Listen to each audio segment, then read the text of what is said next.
నగర్ కావచ్చు, వరంగల్ కావచ్చు, ఖమ్మం కావచ్చు, ఆదిలాబాద్ కావచ్చు, కొంత నిజామాబాద్ కావచ్చు, నిర్మల్ కావచ్చు, ఈ అన్ని చోట్ల ఎక్కడ పత్తి వండినా సరే అక్కడ పత్తి రైతు ఇవాళ ప్రాణాలు గుప్పెట్లో పెట్టుకొని బతుకుతున్న పరిస్థితి. కష్టపడి వచ్చినటువంటి పత్తిని మార్కెట్కి తీసుకొని వస్తే ఇక్కడ మరి చాలా దారుణంగా 12% తేమ ఉంటే తప్ప తీసుకోమని అంటా ఉన్నారు కాటన్ కార్పొరేషన్ ఆఫ్ ఇండియా వాళ్ళు. మరి కాటన్ కార్పొరేషన్ ఆఫ్ ఇండియా వాళ్ళకి మొంతా తుఫాన్ వచ్చిన విషయం తెలియదా? వానలు పడుతున్న విషయం తెలియదా? ఇక్కడ బీజేపీ ఎంపీ ఉన్నారు, ఇక్కడ బీజేపీ ఎమ్మెల్యే ఉన్నాడు.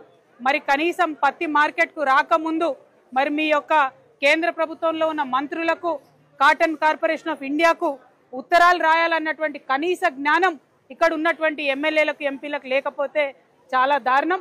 వాళ్ళు రాయకుండా తమాషా చూస్తురియాల. కలెక్టర్ గారికి మాట్లాడితే నేనేం చేయలేను, మీరు అక్కడ కాటన్ ఇండస్ట్రీకి మాట్లాడుండ్రి, మీరు టెక్స్టైల్ మంత్రికి మాట్లాడుండ్రి కేంద్రంలో అని చెప్పి కలెక్టర్ గారు మాట్లాడుతున్నారు. ఇంకొంచెం గట్టిగా మరి మార్కెట్ బంద్ పెట్టవయ్యా, రేపో ఎల్లుండో 12 నుండి 20% తేమ వచ్చినాక రైతులు అమ్ముకుంటారంటే మీరు రాష్ట్ర ప్రభుత్వానికి మాట్లాడండి అంటారు. మరి కలెక్టర్ ఇట్లా మాట్లాడతారు, ఎంపీ మాట్లాడరు, బీజేపీ ఎమ్మెల్యే ఉన్నాడు ఆయన మాట్లాడాడు. మరి ప్రతిపక్షంలో ఉన్న బీఆర్ఎస్ వాళ్ళు మాట్లాడాలి, జాగృతి లాంటి మేము మాట్లాడాలి. రైతు పక్షాన రైతులు ఓటేస్తేనే కదా ఇవాళ మీరు వచ్చిండ్రు. రైతు డిక్లరేషన్ అని వరంగల్లో చెప్తేనే కదా మీరు వచ్చిండ్రు. మేము ఇవాళ కోరేది ఒకటే, డిమాండ్ చేసేది ఒకటే కాంగ్రెస్ ప్రభుత్వాన్ని. ఇక్కడ ఆదిలాబాద్ పత్తి మార్కెట్లో రైతుల గోస చూస్తుంటే కళ్ళకు నీళ్ళు వచ్చే పరిస్థితి ఉన్నది, కడుపు దరకపోయే పరిస్థితి ఉన్నది.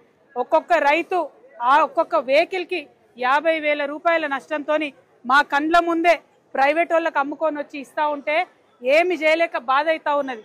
నేను కోరేది ఒకటే, సీఎం గారిని, మీరు జూబ్లీ హిల్స్ ఎన్నికల్లో ప్రచారం చేసింది చాలు. ఆ ఒక్క ఎలక్షన్ గెలిచినా ఓడిపోయినా ఏ పార్టీకి వచ్చేది ఏం లేదు, ఏ రైతుకు వచ్చేది ఏం లేదు. కానీ ఆ ఎలక్షన్లు పక్కకు పెట్టి మన రాష్ట్రంలో రైతుల పరిస్థితి ఎట్లుందో దయచేసి సీఎం గారు ఇమ్మీడియట్గా సమీక్ష చేయాలి. తక్షణమే కొనుగోళ్ళను ఆపాలి. లేదంటే మార్కెట్లో మీరు చెప్పండి 20 నుంచి 25% ఉన్నా సరే తేమ కొనమని చెప్పండి. వాళ్ళు పాపం ఆటోలు కట్టుకొని, ట్రాక్టర్లు కట్టుకొని ఈడి దాకా తీసుకొచ్చారు. వెనక్కి తీసుకుపోరాదు, ప్రైవేట్ వాళ్ళకి అమ్ముకోరాదు, మీరేమో కొంటలేరు.